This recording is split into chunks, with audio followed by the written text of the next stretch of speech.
Hello student, my self Anil Kushwaha. मैं आज आपके लिए फिजिकल केमिस्ट्री क्लास 12th का एक नया टॉपिक लेकर आपके साथ हूँ। आपको अच्छा लगेगा। ये हमारे सिलेबस का टॉपिक है, ठीक है। चलिए, फिजिकल केमिस्ट्री में हम एक टॉपिक पढ़ते हैं जिसका नाम है सरफेस केमिस्ट्री, ठीक है। एक टॉपिक हम लोग पढ़ेंगे जिसका नाम है सरफेस केमिस्ट्री, ठीक है। ओके, सरफेस केमिस्ट्री पढ़ेंगे। ये फिजिकल केमिस्ट्री का टॉपिक है, क्लास 12th का टॉपिक है, ठीक है, पार्ट 1 का। लेकिन मैं आपको एक बात क्लियर कर दूँ, ये मोस्टली पूरा का पूरा थ्योरेटिकल टॉपिक है। थ्योरेटिकल प्रॉब्लम्स बनती हैं, है ना। एक फ़ायदा और बता दूं कि जब भी यहाँ से प्रॉब्लम्स रहती है सरफेस केमिस्ट्री से, तो बोर्ड एग्ज़ाम में आपको चॉइस मिलती है। आप बिल्कुल परेशान ना हो, चॉइस मिलेगी आपको, 100% चॉइस मिलेगी। नए पैटर्न के बेसिस पर चॉइस रखी जाती है। थ्योरेटिकल जितने सेक्शंस रहते हैं यूनिट केमिस्ट्री से रिलेटेड, वहाँ चॉइस बनती है। आप प्रीवियस ईयर के पेपर्स चेक कर सकते हैं, चॉइस तो मिलेगी। अभी जो रिसेंटली पेपर हुआ, अभी आपका 2020 का जो पेपर हुआ, 5 मार्क्स का जो क्वेश्चन था वो कोलाइडियल सोल से था। अभी ये जो पहला फर्स्ट क्वेश्चन था वो कोलाइडियल सोल से डिजाइन था, 5 मार्क्स का। तो क्वेश्चन का ब्लूप्रिंट के हिसाब से अपग्रेडेशन हो सकता है, 3 का हो सकता है, 4 का हो सकता है, 5 का हो सकता है। चलिए, कोई दिक्कत नहीं है। चलिए, तो सरफेस केमिस्ट्री में हम खुद के यहाँ पे 3 पार्ट पढ़ेंगे। एक हम पढ़ेंगे सरफेस की केमिस्ट्री, एक पढ़ेंगे हम कैटलिस्ट के बारे में, और एक हम पढ़ेंगे कोलाइडियल सॉल्यूशन के बारे में। 3 पार्ट पढ़ेंगे सरफेस केमिस्ट्री के अंदर। तीनों का अलग अलग वर्क है, तीनों अपने आप में अलग अलग पार्ट है, लेकिन वो एनसीईआरटी में एक ही में मर्ज कर दिए गए हैं, तो उस हिसाब से स्टडी कर रहे हैं, ठीक है। आइए चर्चा कर लेते हैं क्या चीज़ है ये सब चीज़। कैटलिस्ट की बात कर रहे हैं आज हम, ठीक है। चलिए, कैटलिस्ट की बात कर रहे हैं। छोटा सा टॉपिक है, ज़्यादा बड़ा टॉपिक नहीं है। क्वेश्चंस आते हैं, बहुत सेलेक्टेड क्वेश्चंस रहते हैं, आप लोग कर लेंगे, नो प्रॉब्लम। आप प्रीवियस ईयर के क्वेश्चंस एक भी नहीं बचेगा, जिस तरीके से मैं आपको तैयार करा रहा हूँ, ठीक है। सबसे पहले स्टार्ट करते हैं हमारे एक महान साइंटिस्ट के बारे में जिसका नाम था वर्जिलियस। वर्जिलियस के बारे में आपने सुना होगा, जिन्होंने वाइटल फोर्स ऑफ थ्योरी पे भी काम किया था, ऑर्गेनिक केमिस्ट्रीज के लिए, लिविंग सब्सटेंस के लिए काम किया था। काफ़ी लॉन्ग टाइम तक उनकी थ्योरी चलती रही। तो वही वर्जिलियस आपको फिर परेशान कर रहा है। वो रिएक्शंस के रेट स्टडी कर रहे थे। रिएक्शन के रेट स्टडी करते हुए उन्होंने कुछ कैटलिस्ट के नेचर्स देखे कि कैटलिस्ट आखिरकार करते क्या है। 2 मिनट के लिए आप उन्हें भूल जाइए, मैं 2 मिनट बाद आपके दिमाग में बैठा दूंगा कि आखिरकार एग्जैक्टली कैटलिस्ट होता क्या, एग्जैक्टली कैटलिस्ट होता क्या। अब एक कहानी सुन लीजिएगा मेरी, एक छोटी सी प्यारी सी कहानी सुन लीजिएगा, आपके दिमाग में आ जाएगा कि कैटलिस्ट होता क्या है। मान लीजिएगा, ठीक है, मान लीजिएगा ये आपका कोई कोचिंग सेंटर है या स्कूल है, ठीक है। ये आपका कोई स्कूल है, कोई भी स्कूल है, ओके, समझ में आता है। यहाँ पे कुछ स्टूडेंट्स हैं, ए और बी, यहाँ पे कोई स्टूडेंट है, ठीक है। आपका ये जो ए स्टूडेंट है, ए इस अपने स्कूल के पास खड़ा हुआ है, और आज ए स्टूडेंट की कुछ स्टूडेंट से झगड़ा हो जाता है। समझने की कोशिश करिए मैं क्या कह रहा हूँ। आपका जो स्कूल है, स्कूल के पास ए स्टूडेंट का अपने क्लास के कुछ स्टूडेंट से या स्कूल के कुछ स्टूडेंट से झगड़ा हो जाता है। झगड़ा हो जाता है तो आप देख सकते हैं कि सारे स्टूडेंट्स ने उसे घेर लिया। भाई, अब इतने सारे लोग इस अकेले को घेर लेंगे तो ये तो डर जाएगा। भाई, इसको तो बड़ी बड़ी तकलीफ होगी, अरे आज पता नहीं क्या होगा क्या होगा। आप भी समझ सकते हैं क्या होगा। तो बिल्कुल ऐसे ही यही उस परिस्थिति से गुजर रहा होगा, इसकी एनर्जी बिल्कुल डाउन हो जाएगी। इसे तो आज क्लियर है कि भाई आज तो मेरे साथ कुछ गलत होने वाला है, झगड़ा होगा और मैं पिट सकता हूँ, ठीक है। चलिए, होता क्या है कि स्कूल के सामने से एक रोड जा रहा था, स्कूल के सामने से एक रोड जा रहा था। उस रोड पर, ठीक है, उस रोड पर ए का एक फ्रेंड जा रहा था, बी। ध्यान से देखिएगा, उस रोड पर ए का एक फ्रेंड जा रहा था, बी, और ए ने बी को देख लिया। ध्यान से सुनिएगा, यहां झगड़े होने की सिचुएशन है और ए ने बी को देख लिया और बी वहां से पास होके जा रहा था। सच बता रहा हूं, ए जैसे ही अपने उस फ्रेंड्स को देखेगा, उसके अंदर बिल्कुल एकदम एक नई चेंजेस आएगी, एक नई एकदम एनर्जी इंक्रीज हो जाएगी कि अरे भाई कोई तो है मेरे साथ, कोई तो है। एकदम उसके अंदर एक्साइटेशन होगा, एकदम उसके अंदर ताकत सी आ जाएगी। वो बात एक अलग है कि वो बाद में भी पिट जाएगा, वो एक अलग पार्ट है, लेकिन उसके अंदर एक एक्साइटेशन आ जाएगी कि चलो भाई कोई तो मेरे साथ है। क्या बी ने ए की लड़ाई में कोई पार्टिसिपेशन किया? नहीं किया, वो तो बस खड़ा हुआ है, वो तो खड़ा हुआ है, बस हिम्मत दे रहा है, कुछ कर नहीं रहा। लड़ाई तो यहां हो रही है, कुछ नहीं कर रहा। बी केवल उसका हौसला बढ़ा रहा है बाहर से खड़े होकर।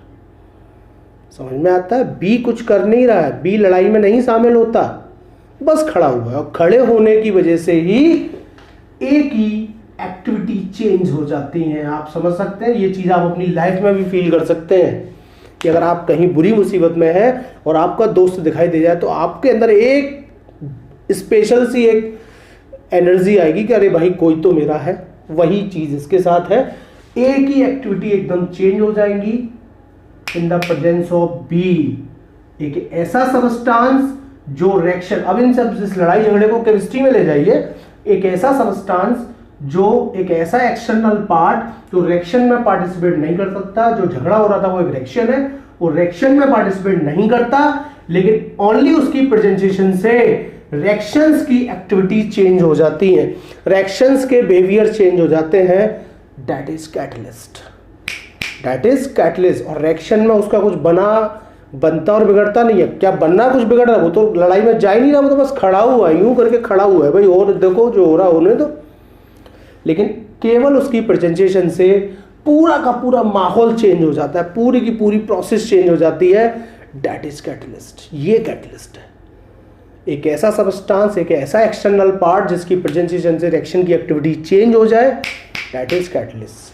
तो वर्जिलियस साहब 1825 में कहते थे कि एक ऐसा सबस्टांस जो रिएक्शन में पार्टिसिपेट करता है, विदाउट डिकम्पोज पार्टिसिपेट करता है, उसका कुछ भी बनता और बिगड़ता नहीं है, और उसकी प्रेजेंटेशन से रिएक्शंस का रेट इंक्रीज होता है। रिएक्शन का रेट इंक्रीज होता है और उसी को हम कैटलिस्ट कहते हैं। लेकिन आपको पता है इस दुनिया में सबकी टांग खींचने वाले बहुत हैं। वर्जिलियस अपने आप में एक ब्रांड था, वर्जिलियस अपने आप में एक बहुत महान साइंटिस्ट था, लेकिन इस वर्जिलियस के स्टेटमेंट को फेल कर दिया ओस्टवाल्ड ने। ओस्टवाल्ड ने आके कहा नहीं, ऐसा नहीं है। क्या गारंटी है बी की प्रेजेंटेशन से ये अपने दोस्तों को पीटी लेगा, लड़ लेगा, जीत जाएगा? नहीं, हार भी तो सकता है, पिट भी तो सकता है। मतलब ये जरूरी नहीं है कि किसी एक्सटर्नल पार्ट की प्रेजेंटेशन होने से ऑलवेज रिएक्शंस का रेट इंक्रीज होगा, नहीं, डिक्रीज भी हो सकता है। फिर सुन लीजिएगा, ये ओस्टवाल्ड का स्टेटमेंट था। वर्जिलियस का स्टेटमेंट ये था कि एक्सटर्नल पार्ट के कारण रिएक्शंस के रेट इंक्रीज होते हैं, लेकिन ओस्टवाल्ड ठीक उसके उल्टी बात करता था, नहीं, इंक्रीज भी हो सकते हैं और डिक्रीज भी हो सकते हैं। दैट इज कैटलिस्ट, ये कैटलिस्ट है। क्लियर हो गई बात, दिमाग में आ गई? कैटलिस्ट का कुछ बनता नहीं है, कुछ बिगड़ता नहीं है, वो रिएक्शन में पार्टिसिपेट करता है और रिएक्शंस के रेट को चेंज करता है। स्टैंडर्ड लैंग्वेज आई कि that is change of rate, reactions के रेट्स को चेंज करने का काम करते हैं। ये प्रैक्टिकली पार्ट होगा कि वो बढ़ा रहा है या घटा रहा है, इंक्रीज कर रहा है या डिक्रीज कर रहा है, लेकिन वो चेंज करेगा, रेट ऑफ रिएक्शन चेंज होगा। हटा दूं, शायद अच्छा लगा होगा थोड़ा सा। चलिए अब समझते हैं थोड़ा सा।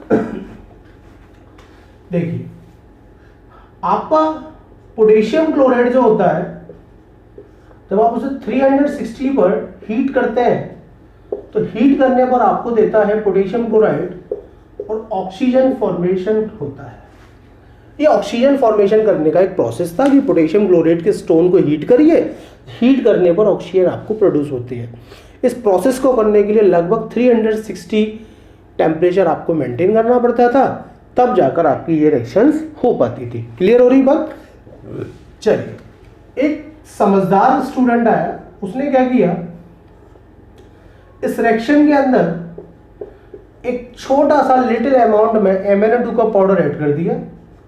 जो रिएक्शन 360 पे हो रही थी वो लगभग 250 पर होने लग गई, और जो रिएक्शन का रेट बहुत स्लोली था उस रिएक्शन का रेट पहले के कंपेयर में बहुत फास्ट हो गया। फाइनली MnO2 की प्रेजेंटेशन से रिएक्शंस का रेट इंक्रीज हो गया, और जो सबस्टांस रिएक्शंस के रेट को इंक्रीज करेगा दैट इज कैटलिस्ट। ये कौन है? कैटलिस्ट। आई मेरी बात समझ में? ये कौन है? कैटलिस्ट। MnO2 कौन है? कैटलिस्ट, जो रिएक्शंस के रेट को इंक्रीज करेगा। ठीक है, वैसे स्टैंडर्ड लैंग्वेज तो ये चेंज करेगा। ठीक है, और ये रिएक्शन में विदाउट डिकम्पोज पार्टिसिपेट करता है, जैसा आता है वैसा ही निकल जाता है। ठीक है, फिर सुनिएगा, एक ऐसा सबस्टांस जो रिएक्शंस के रेट को चेंज करता है कैटलिस्ट कहते हैं, और इस पूरे प्रोसेस को हम कहते हैं कैटालाइसिस। फिर सुनिएगा, जो सबस्टांस रिएक्शंस के रेट को चेंज करते हैं कैटलिस्ट होंगे, और इस पूरे प्रोसेस को हम लोग कहते हैं कैटालाइसिस। आई मेरी बात समझ में? इस पूरे प्रोसेस को हम लोग क्या कहते हैं? कैटालाइसिस। पॉज करके नोट कर लीजिएगा, डेफिनेशन में मेंटेन कर रहा हूं। ठीक है, फिर आगे बात करते हैं।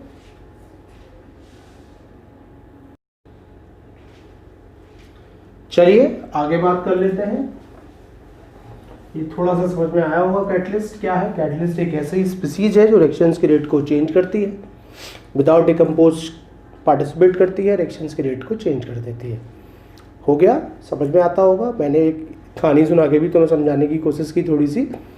ठीक है, चलिए अब उस कैटलिस्ट को हम और आगे फर्दर क्लासीफाइड कर रहे हैं। सबसे पहले basis on the classification basis on the physical state, physical face के बेसिस पर कैटलिस्ट को हम क्लासीफाइड कर रहे हैं, और फिजिकल फेसिस के बेसिस पर हमारा जो कैटलिस्ट था वो 2 पार्ट में डिवाइडेड होता है। ठीक है, एक होता है हमारा होमोजीनियस, एक होता है हमारा होमोजीनियस कैटलिस्ट, और एक हमारा होता है हेट्रोजीनियस कैटलिस्ट। समझ में आता है? एक होता है होमोजीनियस कैटलिस्ट और एक हमारा हुआ करता है heterogeneous catalyst basis on the different physical state. मतलब सर, ठीक है, पहले मैं वापस चला जाता हूं, मैं आपको क्लियर कर देता हूं। देखिए, ये रिएक्शन है, ये प्रोडक्ट है। कैटलिस्ट हमेशा एरो के ऊपर प्रेजेंट रहते हैं। ये आपका कैटलिस्ट है, क्लियर? ओके, ये आपका कैटलिस्ट है, ये आपका रिएक्टेंट है, ये आपका प्रोडक्ट है।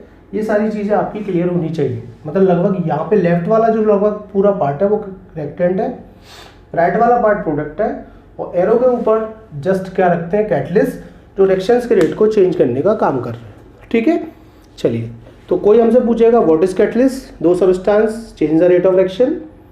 ठीक है, दैट इज कैटलिस्ट। इस पूरे प्रोसेस को कैटालाइसिस कहते हैं। डेफिनेशन में लगा के दूंगा अभी। मान लीजिएगा कोई पूछ लेता sir what is the homo and heterogeneous catalyst. चलिए उसकी बात कर लेते हैं। ये थोड़ा सा समझ में आया, कैटलिस्ट कहाँ रहता है, रिएक्टेंट कहाँ रहता है, प्रोडक्ट कहाँ रहता है। ठीक है, चलिए आपको एक बार में समझ में आ जाएगा।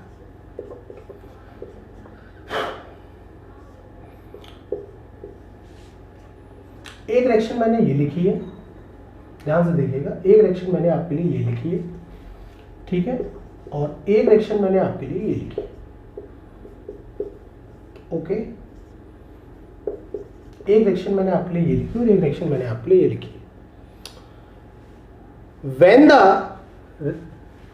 the reactant and catalyst, ध्यान से देखिएगा, आपको दुनियादारी से कोई मतलब नहीं है कि प्रोडक्ट किस फेस पे, आपको रिएक्टेंट भी पे भी ध्यान नहीं देना कि दूसरा रिएक्टेंट किस फेस पे। आप पहले देखें कि when the reactant and catalyst present are the same phase, present in the same phase, अगर सेम फेस में प्रेजेंट है, ठीक है, दैट इज होमोजीनियस कैटलिस्ट। वो कौन बनेंगे? होमोजीनियस कैटलिस्ट बनेंगे आपके।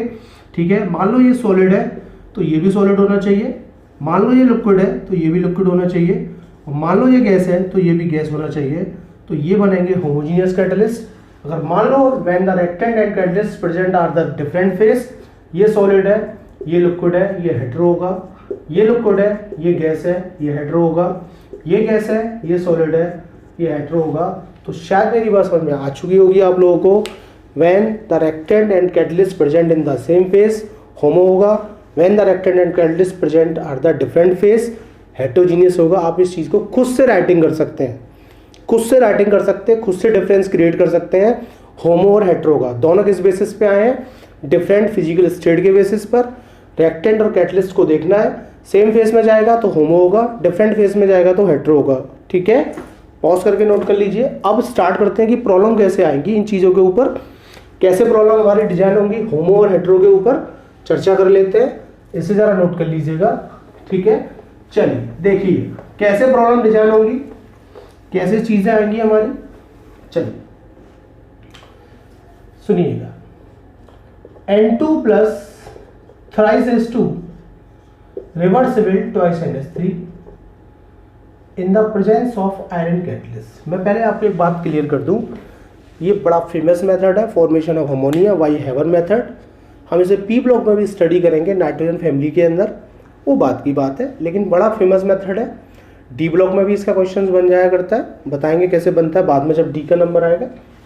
ठीक है, हमसे पूछेगा कि ये रिएक्शन, आपको एक रिएक्शन दे दी जाएगी इस तरीके से, आपसे पूछा जाएगा बोर्ड एग्जाम में कि ये किस टाइप का कैटलिस्ट है, होमोजीनियस है या हेटेरोजीनियस है, ये जस्टिफाई आपको करना है। सर अब बड़ा सिंपल काम है, कैसे?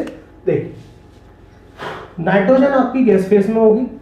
पहली बात तो फिजिकल स्टेट यहाँ पे मेंटेन होती है, आप बिल्कुल परेशान ना हो, क्वेश्चन के अंदर जहाँ मेंटेन रहती है।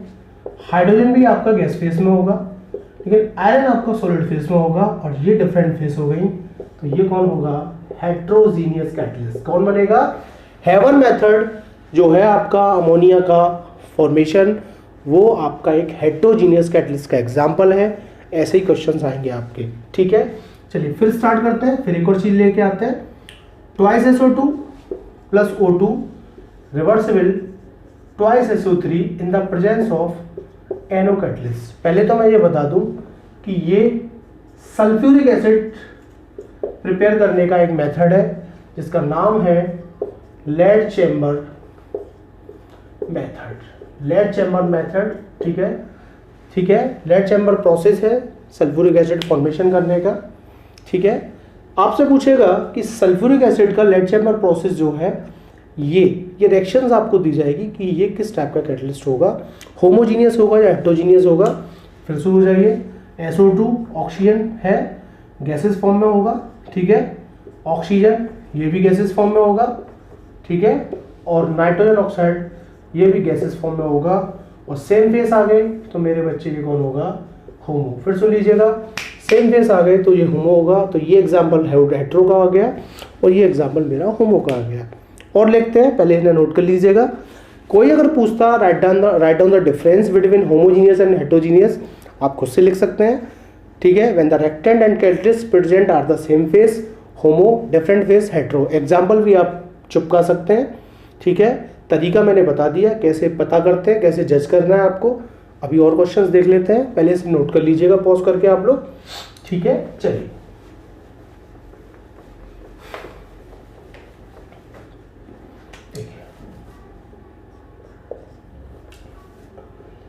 Twice SO2 plus O2 reversible twice SO3, ये भी आपका सल्फ्यूरिक एसिड फॉर्मेशन का एक मेथड है जिसका नाम है contact process in the presence of PT catalyst. ठीक है, सल्फर डाइऑक्साइड गैस फेस में होगा, ऑक्सीजन गैस होगा। ठीक है, ऑक्सीजन गैस होगा, और PT आप समझते हैं किस फेस में होगा? सॉलिड। PT किस में होगा? सॉलिड। अब डिफरेंट फेस हो गए तो कौन होगा? हेट्रोजीनियस होगा सर। और आजकल इसी प्रोसेस में आप कंफ्यूज ना हो बोर्ड एग्जाम में। ठीक है, आप कंफ्यूज ना हो बोर्ड एग्जाम में, तो मैं आपको क्लियर कर देता हूं। आजकल इसी मेथड में, क्योंकि PT थोड़ा कॉस्टली मेटल है, तो PT की जगह एक इसका अल्टरनेट यूज कर रहे हैं जिसका नाम है V2O5। ये भी सॉलिड फेस में होता है। वैनेडियम पेंटॉक्साइड यूज करते हैं, तो कभी कभी कंफ्यूजन हो जाता है कि कॉन्टैक्ट प्रोसेस में आप कौन सा कैटलिस्ट यूज कर रहे हैं। मान लो वहाँ एक ऑप्शन निकेल है, वहाँ पे एक ऑप्शन आयरन है, वहाँ एक ऑप्शन V2O5 है, मान लो वहाँ पे एक ऑप्शन आपका सोडियम है, तो आप बड़े कंफ्यूज हो जाएंगे कि सर हमने तो PT पढ़ा है। लेकिन आपको मैंने क्या बताया कि आजकल PT की जगह V2O5 भी यूज करते हैं, क्योंकि V2O5 सस्ता रहेगा PT के कंपेयर में। इतना तो आप भी समझते हैं कि गोल्ड से भी ज़्यादा कॉस्टली मेटल है हमारा PT। ठीक है, चलिए पॉज करके नोट कर लीजिए। आइए और एग्जाम्पल देख लेते हैं थोड़े से। चलिए, 4NH3 5O2 arrow PT plus 4NO plus 6H2। Okay, 4NO plus 6H2O। Clear? You know this is the formation of nitric acid by Ostwald method. ये भी एक फेमस रिएक्शन है आपकी। आपको पता करना है कि ये किस टाइप का कैटलिस्ट होगा। सर ये भी कोई पूछने की चीज थी। अमोनिया गैस होगा, ऑक्सीजन गैस होगा, और PT तो नेचर जानते हैं सॉलिड होगा। डिफरेंट फेस हो गए सर। कैसे फेस हो गए? डिफरेंट फेस हो गए सर। ये हेटेरोजीनियस कैटलिस्ट की कैटेगरी में जाएगा। इस तरीके से आप पहचान सकते हैं। ठीक है, इस तरीके से चीजों को पहचान सकते हैं। एक और देखते हैं। ठीक है, vegetable oil in the presence of hydrogen react with hydrogen, hydrogenation भी कहते हैं, टू गिव्स वेजिटेबल घी। ओके, फॉर्मेशन ऑफ वेजिटेबल घी बड़ी फेमस रिएक्शन है। ऑयल आपका लिक्विड फॉर्म में होगा, हाइड्रोजन आपकी गैस फेज में होगी और निकल सॉलिड फेज में होगा। डिफरेंट फेज हो चुके हैं, ये भी हेटेरोजीनियस की कैटेगरी में आएगा, आप लोग देख सकते हैं। दोनों हेटेरो के एग्जांपल है, ठीक है, पॉज करके नोट कर लीजिएगा। ये है प्रिपरेशन ऑफ वेजिटेबल घी, ये formation of nitric acid by Oswald method, ठीक है। फेमस ही ले रहा हूं मैं एग्जांपल आपके लिए, ठीक है। चलिए एक दो और देख लेते हैं। Hydrolysis of cane sugar C12 S22O11 hydrolyzed with water in the presence of sulfuric acid to give C6H12O6 plus C6H12O6, ठीक है। आपको बताना है कि ये किस कैटेगरी में होगा, होमोजीनियस होगा या हेटेरोजीनियस होगा, ठीक है सर। गन्ने का जो लिक्विड होता है, गन्ने का जो लिक्विड फॉर्म में आता है, रस लिक्विड फॉर्म में होगा, वाटर लिक्विड फॉर्म में होगा, सल्फ्यूरिक एसिड लिक्विड फॉर्म में होगा और सेम फेस हो गए तो ये होमोजीनियस होगा। सीधी बात करिए, सेम फेस होगा तो होमोजीनियस होगा। आज के लिए इतना ही। आज मैंने आपको होमो और हेटेरोजीनियस कैटलिस्ट के बारे में बताया, कैटलिस्ट और कैटालाइसिस पर फर्क बताया, पूरे प्रोसेस को नाम दिया गया कैटालाइसिस। कैटलिस्ट तो एक ऐसा पार्ट है एक्सटर्नल जो रिएक्शंस के रेट को चेंज करते हैं, ठीक है। नेक्स्ट लेक्चर में हम टाइप्स ऑफ कैटलिस्ट डिस्कस करेंगे basis on the rate, positive, negative, induce, auto catalyst, promoter, poisonous, ये सारी चीज़ें डिस्कस करेंगे। ज़्यादा बड़ा टॉपिक नहीं है, बहुत छोटा टॉपिक है। Selectivity, safe selective catalyst and enzyme catalyst, ये हमारे और हैं। इसके बाद ये टॉपिक हमारा ख़त्म हो जाएगा, 2 लेक्चर्स में और रहेंगे, ठीक है। आज के लिए इतना ही। अगर आपको मेरा ये वीडियो पसंद आया है तो ज़्यादा से ज़्यादा स्टूडेंट्स को जानकारी दें, चैनल को सब्सक्राइब करें। आज के लिए थैंक यू। हम आपको पूरी केमिस्ट्री लॉकडाउन में ऐसे ही पढ़ा के देंगे, आप बिल्कुल निश्चित रहिए, ठीक है।